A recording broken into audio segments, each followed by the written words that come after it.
برادران سی وقت بات مجھے یاد آ رہی ہے حدیث پاک میں، ایک حضور کے صحابی تھے، تو وہ جب بھی حضور علیہ السلام سے ملاقات ہوتی نا ان کی، تو آپ اس کا حال پوچھتے، اس کا حال پوچھتے، تو وہ جواب میں حضور پوچھتے تھے کیا حال ہے، وہ عرض کرتا حضور الحمدللہ،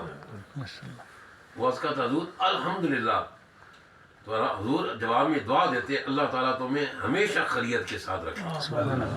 ہمیشہ خیریت کے ساتھ رکھے۔ ایک دن ملاقات ہوئی تو حضور نے اس کا حال پوچھا، تو اس نے کہا حضور خیریت سے ہوں، جیسے کہ آج بھی ہماری بھی اکثر یہ عادت ہے، کوئی پوچھتا کیا حال ہے بھائی، ہم کہتے ہیں ٹھیک ٹھاک ہیں جی، ٹھیک ٹھاک سے مطلب کیا ہے، خیریت سے ہیں، تو اس کا کوئی نفع نہیں ملتا۔ جب انسان سے کوئی حال پوچھتا ہے نا تو اس کی زبان پہ اللہ کا نام آتا ہے، شکر الحمدللہ، تو اس پر اللہ کی رحمتوں کی بارش برس جاتی ہے، اس پہ اللہ کا کرم ہو جاتا ہے۔ برادرانی سی وقت دیکھیں، بات میں لمبی ہوتی جا رہی ہے، میں چاہتا ہوں کہ تھوڑا مختصر ہو جائے۔ تو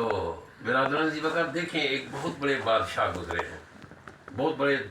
سلطنت کے مالک گزرے ہیں، تو ان کا نام سبحان اللہ حضرت ابراہیم بن ادم ہے، بلخ کے بادشاہ گزرے ہیں، سلطنت کی حکمرانی کی، بڑے بڑے ان کے غلام اور بڑے بڑے ان کے خادم اور بڑے بڑے ان کے خدمت کرنے والے ان کے نوکر اور بڑے بڑے ان کے وزراء، اور ان کے اشارے پہ اپنا سب کچھ قربان کرنے والے بہت تھے، مگر دل مطمئن نہیں تھا، دل ان کا مطمئن نہیں تھا، تھے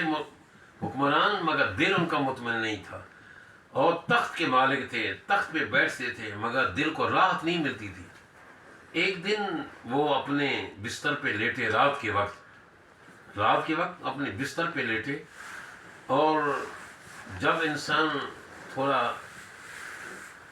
کمزور ہو جائے نا تو اس کو رات کے وقت نیند نہیں آتی،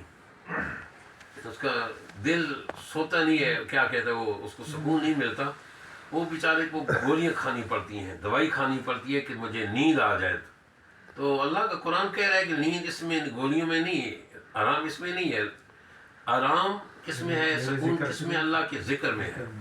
تو حضرت ابراہیم بن ادم لیٹے، کروٹیں بدل رہے ہیں،